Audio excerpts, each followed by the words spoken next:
Evde dursa ben tinç olsam, daha da tinç olayım. İstediğim bir yere olsun. Bana belki bilsin. Rahmat sizlere gelin. Çok rahmat.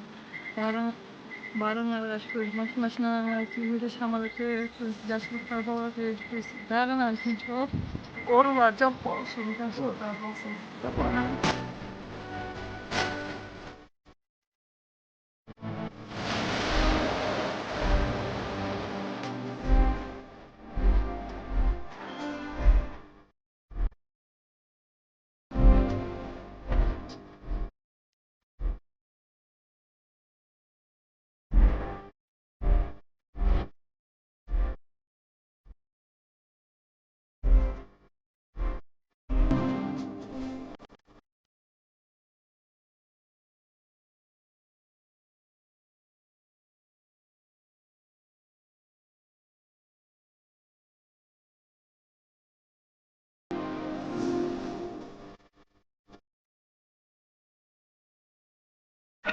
Mata deyip olsun, kaptanlar altın olsun, bizge bir diyorsun, taşırken min diyorsun.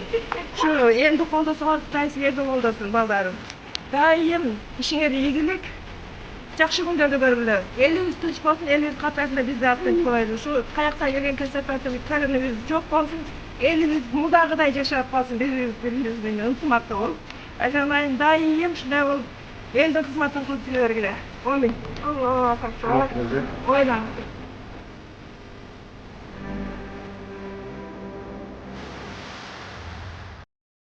Ularbek, daim ömrü sağ ol, daim bereketsin versin. Aferin menen, bola çakalarım menen, bağır, eli jurtun menen, tınçaman boldun, ben şu gerekler, kaptak gerekler, jaman nese şu öz menen özü olup kessin, şu bayakıda jakşı turmuşlar. Her birinizin üyülüğünde payız bereket olup, daim ders olup versin bağlı. Hani sen şu akanda yakırgız, hani sen olsun.